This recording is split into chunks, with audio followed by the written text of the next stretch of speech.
Olá, alunos! Sejam bem-vindos a mais uma aula de matemática. Professor Jean Nobre por aqui. E hoje chegou o dia da nossa revisão, aula de número 57. Acompanha comigo. Revisão e avaliação. Então, hoje nós iremos recordar os conteúdos que nós estudamos ao longo dessa unidade 3, tá? Nós iremos ver os conceitos e em seguida alguns exemplos, tá bom? Para a gente conseguir perpassar por todos os conteúdos que nós estudamos nessa unidade. Beleza? Vamos começar? Acompanha comigo.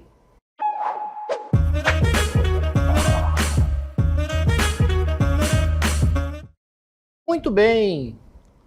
Um dos primeiros conteúdos que nós estudamos na unidade 3 foram as frações. Então a gente viu que uma fração é composta por um numerador, né, que é o númerozinho de cima, ok? E um denominador, que é o termo que fica na parte de baixo da fração, tá bom? Por exemplo, na fração 3 quartos, né, ou 3 sobre 4, 3 é o numerador. 3 é o numerador e 4 é o denominador. Veja que uma fração ela vai indicar sempre a parte de um todo.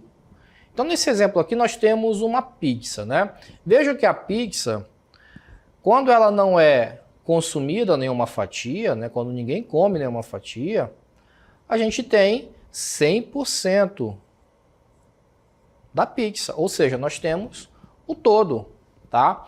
Esse todo, em forma de fração, ele pode ser representado também, pessoal, como 1, apenas 1.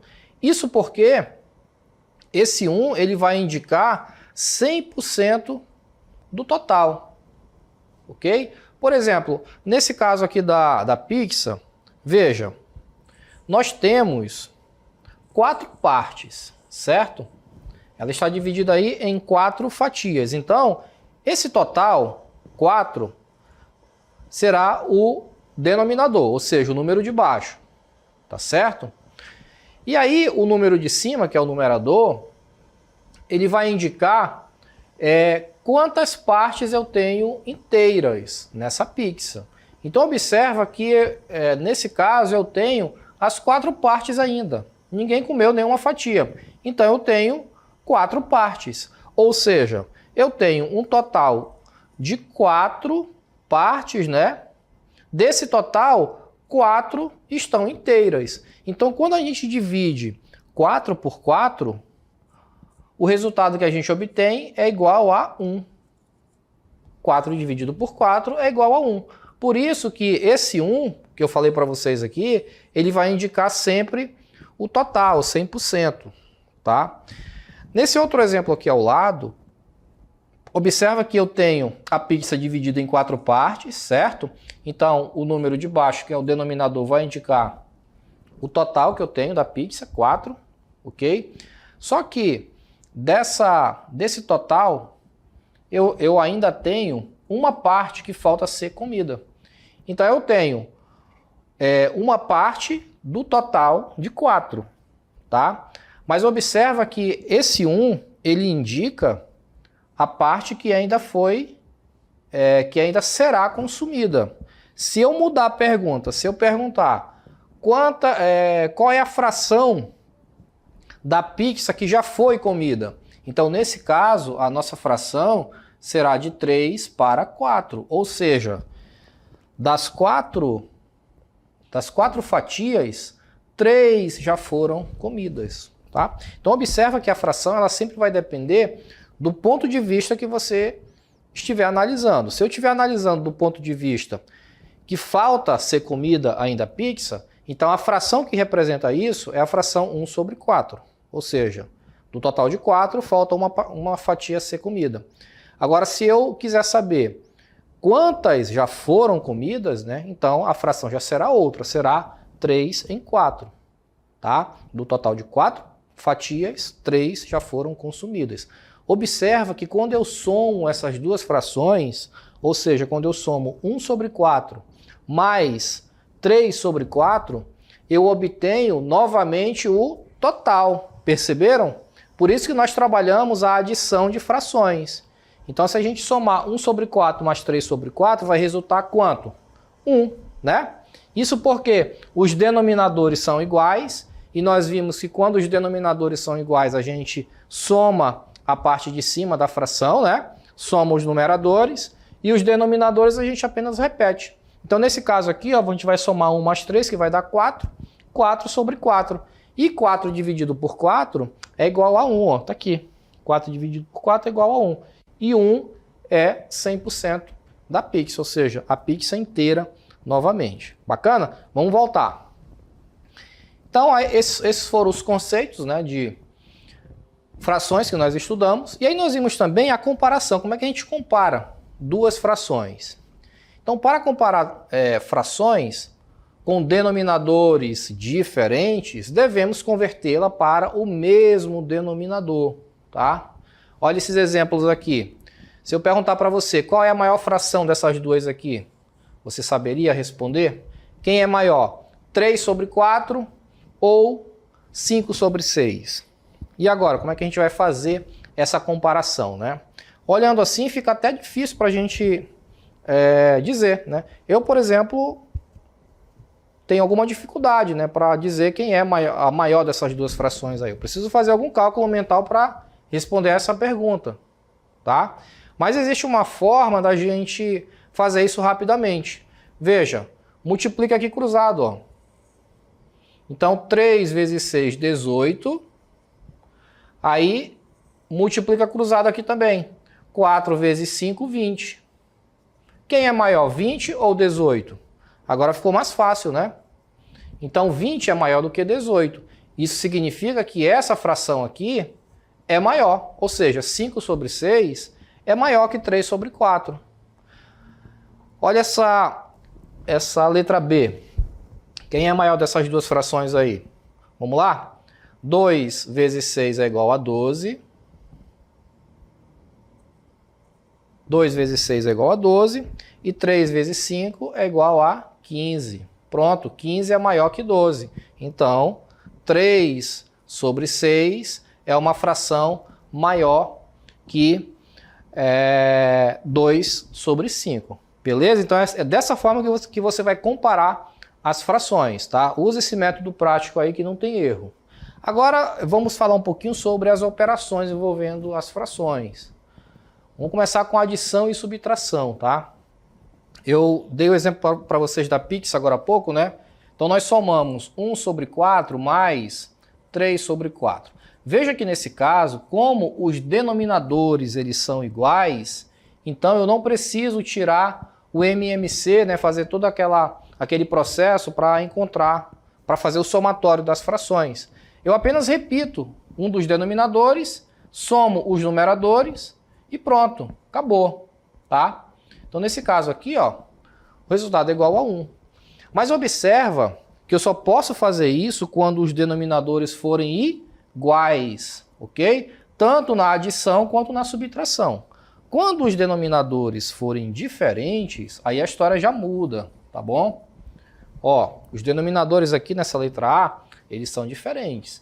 Então, eu não posso simplesmente somar aqui, ó, 5 mais 1, que daria 6, né? E aqui 12. Pronto, esse é o resultado? Claro que não, tá? Nós não podemos fazer assim. Nesse caso, como os denominadores são diferentes, tá? Nós temos que reduzir os denominadores para um número só, ok? 4 e 8. E para fazer isso, para reduzir os denominadores a um fator só, o que a gente faz? A gente encontra o MMC. Então eu mostrei para vocês, né, como é que a gente calcula o MMC de dois números, por exemplo. Vamos relembrar aqui? Olha só, eu quero transformar o 4 e o 8 num único termo, num único fator. Então eu vou decompor o 4 e o 8 em fatores primos. Então eu vou começar com o primeiro número da sequência que existe, que é o 2, tá? E vou dividir os dois valores. 4 dividido por 2 dá 2, 8 dividido por 2 é igual a 4, né? Vou continuar minha divisão aqui por 2. Aqui vai dar 1, aqui vai dar 2. Vou continuar dividindo por 2, tá? Veja, quando eu chegar nesse resultado aqui, onde todos os termos são iguais a 1, eu paro a divisão e agora eu faço a multiplicação. 2 vezes 2, 4. 4 vezes 2 é igual a 8. Ou seja, o MMC, nesse caso aqui, é igual a 8, tá? Então, com isso, eu substituo o 4 e o 8 por um único termo, 8, tá? Essa é uma das formas que a gente tem de fazer a adição ou subtração de duas frações, tá? Daqui a pouco eu vou mostrar um outro método para você. Então, cheguei aqui no MMC igual a 8, agora eu vou dividir 8 por 4, por esse 4 aqui, ó. O resultado vai dar 2. E aí, em seguida, você multiplica. 2 vezes 5, 10. Mais 8 dividido por 8 é igual a 1. Multiplica 1 vezes 1 é igual a 1. Então, o resultado aqui nesse caso, ó, será igual a 9 oitavos, tá? Vou colocar aqui embaixo. 9 oitavos, ou 9 sobre 8. Beleza? Então, não esquece. Vai fazer a adição ou subtração de duas frações e os denominadores eles são diferentes. Qual é a primeira providência que você tem que tomar? Tentar transformar esses denominadores em denominadores iguais, tá? Então, a maneira de fazer isso é tirando o MMC desses números, dos denominadores. Tiramos o MMC, chegamos aqui em 8. Então, não esquece, tá? Transforma para um denominador só, que no caso aqui deu 8, né? Em seguida, você faz a divisão, ó. 8 dividido por 4 é igual a 2, né? 2 vezes 5, 10, beleza. 8 dividido por 8 é igual a 1, né? 1 vezes 1 é igual a 1. Aí sim você pode somar a parte de cima, né?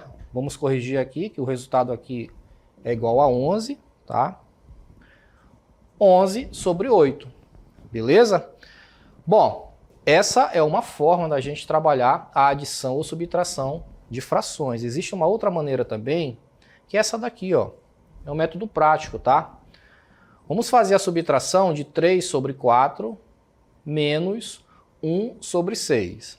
Já vimos que os denominadores eles são diferentes, né? Então, por esse método que eu acabei de mostrar para você aqui, nós teríamos que tirar o MMC de 4 e 6, tá? E aí faz aqui a decomposição, conforme nós já vimos, e a gente chegaria num único denominador. Mas existe um método prático também, que é o seguinte, ó. Você vai multiplicar os termos aqui que estão nas diagonais, ok?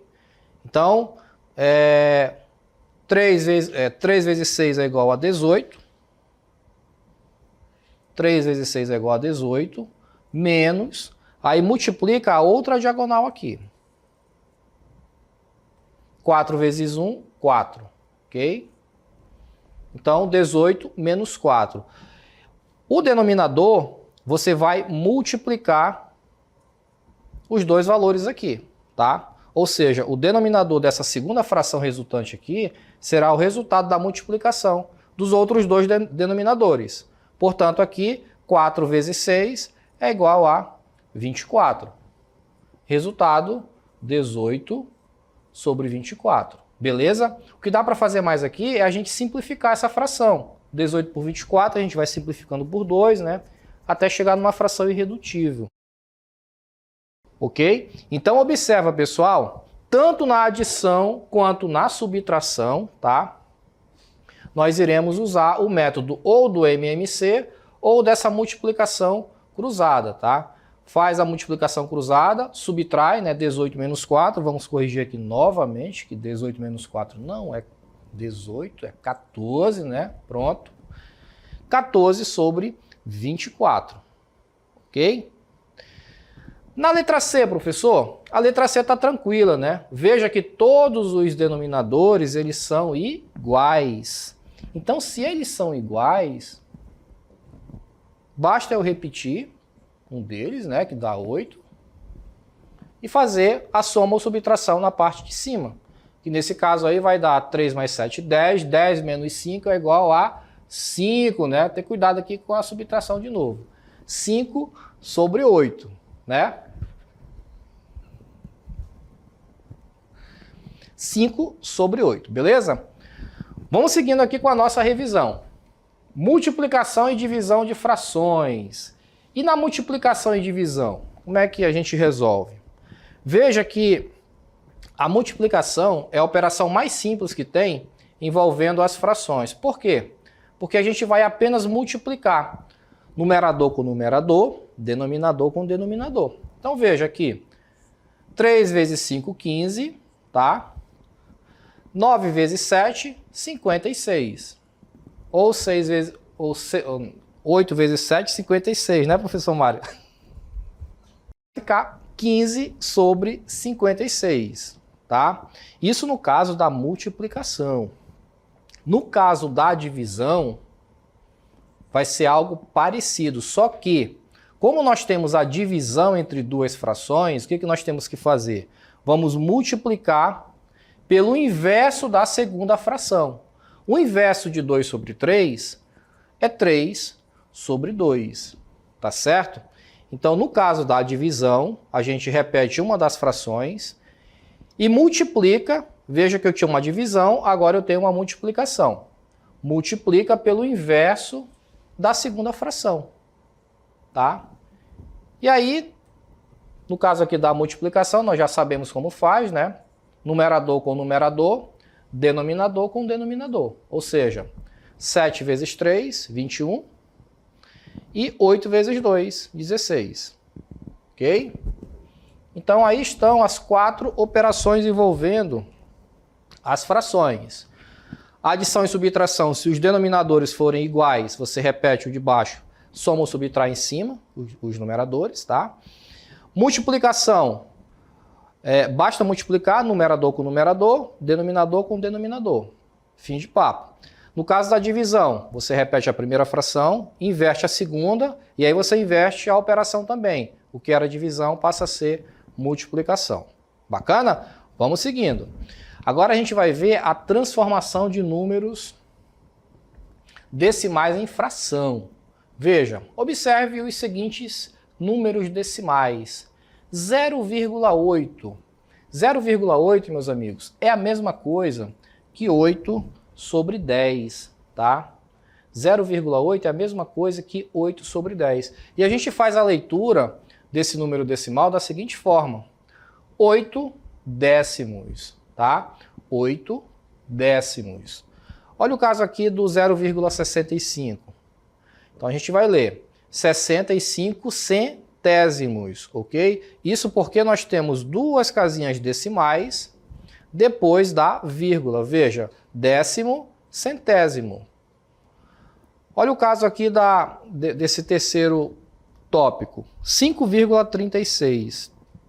Então eu vou ler 536 centésimos. Isso porque eu tenho duas casas decimais depois da vírgula também. Décimos, centésimos. Tá certo? A fração de 0,65 ou de 65 centésimos, a gente vai escrever dessa forma, ó. 65, né? E aí você repete embaixo o número 100. Isso porque nós temos aqui, depois da vírgula, novamente, né? Eu tenho duas casinhas decimais, então você vai acrescentar 2 zeros, ok? 5,36 elimina a vírgula, tá? Então fica 536 e na parte de baixo você acrescenta o 100, porque eu tenho duas casas decimais também. Bacana? Olha esse exemplo aqui que nós trabalhamos. Vamos relembrar. Qual é a alternativa que representa a fração 15 milésimos, né? Ou 15 sobre 1000 em números decimais? Mesma ideia. Eu vou dividir esse 15 por 1000. Toda divisão por 100, por 1000, por 10, não importa. Você apenas desloca a vírgula, quantas casas decimais o denominador estiver mandando aqui, ó. Se eu tenho 3 zeros no denominador, então eu vou ter que deslocar essa vírgula 3 casas decimais. Olha como é que vai ficar, ó. 1, 2, 3. Então o resultado aqui, 0,015. ok? Essa é o resultado da divisão, 15 por 1000. Resultado 0,015, letra A, tá? Professor, e se fosse 15 dividido por 100? 15 dividido para 100, mesma ideia também. Só que ao invés de você deslocar 3 casas, você vai deslocar apenas 2 casas decimais. Isso porque você tem a divisão por 100, são 2 zeros. Então a vírgula que estava depois do 5, você vai andar com ela 2 casas decimais para a esquerda. 1, 2. Então o resultado aqui, ó, 0,15. Viram só? Então a divisão por 100, basta você deslocar a vírgula. Vamos agora falar sobre razão e proporção. Então a proporção está intimamente ligada com a razão, tá? Razão é a mesma coisa que uma fração. Para a verificação de uma proporcionalidade, ou seja, se as grandezas são proporcionais ou não, devemos fazer uma igualdade de 2 razões. Se essas razões forem iguais, os valores serão proporcionais. Então nós trabalhamos também essa parte da proporcionalidade, né? A gente falava aqui para vocês que eu tenho, por exemplo, 2 figuras, 2 imagens, tá? Elas são diferentes? Claro que são. Uma é maior que a outra, né? E a gente percebe isso através das suas dimensões. Enquanto essa imagem 2, esse lado tem 16 unidades ou 16 centímetros, na imagem 1, o mesmo lado, né, o lado correspondente, ele tem 8 centímetros, tá? Então vejam que as dimensões são diferentes. No entanto, essas duas imagens, elas são consideradas proporcionais, tá? Isso porque os valores, eles crescem também de forma proporcionais. Se a gente tivesse que escrever as duas frações que representam essas duas imagens, seriam essas aqui, ó. 6 está para 12. 6 está para 12. Assim como 8 está para 16. Então veja, eu peguei os lados correspondentes. Peguei esse lado aqui, que corresponde a esse outro lado da figura que a gente está comparando, tá? Depois eu peguei o mesmo lado, né, da imagem 1 e comparei, olha só, essa mesma imagem aqui, né, esse mesmo lado, com o outro lado da segunda imagem, tá? Então, quando a gente divide ou quando a gente simplifica essas duas frações, nós chegaremos, olha o que vai acontecer aqui, vamos simplificar essa primeira fração aqui por 6, por exemplo. 6 dividido por 6 é igual a 1. 12 dividido por 6 é igual a 2. Olha essa segunda fração. 8 dividido por 8 é igual a 1. 16 dividido por 8 é igual a 2. Vejam, o resultado ele deu exatamente igual. Isso porque, apesar da gente ter os lados, as dimensões diferentes, né? No entanto, os valores eles são proporcionais, porque eu consegui provar através dessa igualdade. Okay? Então isso é proporcionalidade. Vamos seguindo.